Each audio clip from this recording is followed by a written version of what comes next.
We're afraid of starting over. We're concerned about, oh my gosh, what are my colleagues going to say? What are my leaders going to say? My mom, what is she going to say? You built this 10-year career. Why are you starting from scratch? Why would you turn your back? And then some of us are moms. Oh my gosh, is this selfish of me to do this? To pursue a new elevation of my career?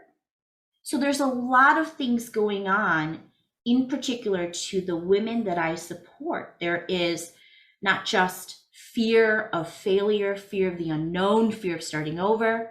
There is a huge, huge component of imposter syndrome that seeps in, because how do you pivot out of a career that you've worked so hard for to just start all over again? How do you manage that? And more importantly, how do I say this piece here? I'm just gonna be Mollie about it. How do you say, screw you, people pleasing? I'm gonna do what is best for me. Because when you have a best version of yourself, everyone around you gets the best version of you too. Stereotypes, right? When we think about wanting a career that speaks to us and is in full alignment with who we are, we want to make a greater purpose, we want work-life balance, we want all these things. For me, being an Enneagram 3 helps me to resonate with my clients that is also striving for that success, however which way you define that to be, right? And your career, it is very easy for you to become a workaholic, because your career is, although it's not who you are, it is a pillar of your identity, and you take a lot of pride in your career, what you do. So when you're talking about personality traits, oh my girl, I am there. That is the reason why I do what I do, because my career is such a strong pillar of my identity that I have to be doing something that I am giving back, that I'm serving, that I am in full alignment with. And that is the reason. That's my why, right? Is to give and to do my best in that. So good. Okay. So I have a question for some people. This is a really hard question. But I think based on our initial conversation, this will be a softball for you. But what do you love most about that energy, and how has it helped you have this success? So I know you mentioned goal setting. Is there anything else that you see in your personality that is such a strength? And, it probably aligns with some of that type 3 energy that has helped you have that success and do the work that you get to do now. Yeah, I think that there is, for me being a type 3, I naturally have self-confidence and I have self-awareness. And that, I think, is a huge strength, because listen, if y'all have stumbled across my content or know me, I recently just posted confidence sells. And it's true, right? For me, I naturally come out there. I'm like, hi, I'm Mollie. What's up? Nice to meet you. Hey girl, right? It's just who I am.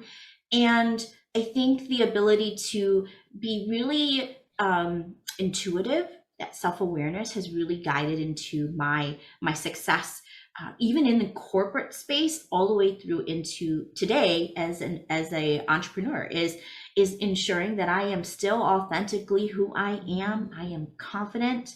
I leave a legacy. I know that, and I'm aware. I'm aware of the energy that I bring to the table, and I am here to influence the energy of the room. That, I think, those two core pieces is I think what I know, not think, but I know has yielded to part of my success. I love that word, legacy. Okay, so let me ask you this too. And for you, this might be a quick answer because of that self-awareness. But sometimes, and this is people have an easier time. Some people have an easier time talking about their gaps or their, I don't want to call them weaknesses, but their opportunities for growth. What has been a trait or maybe even a belief, a behavior that you have done that maybe wasn't serving you, maybe even sabotaging your work life, your career, or maybe just your life in general that you've noticed and have actively been working on growing through?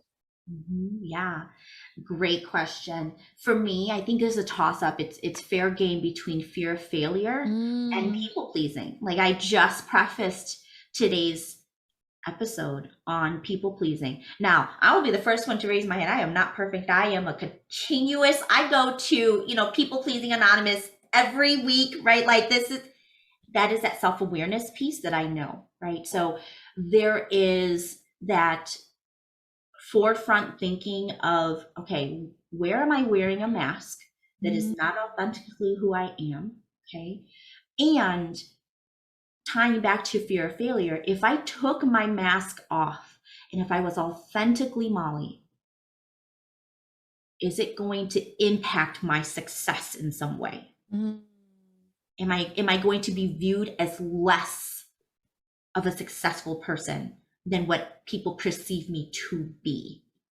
Right. So those would be the two toss-ups for me is fear of failure and people pleasing and having masks on for I sure. think, yeah, I think a lot of us can relate to all of those for sure.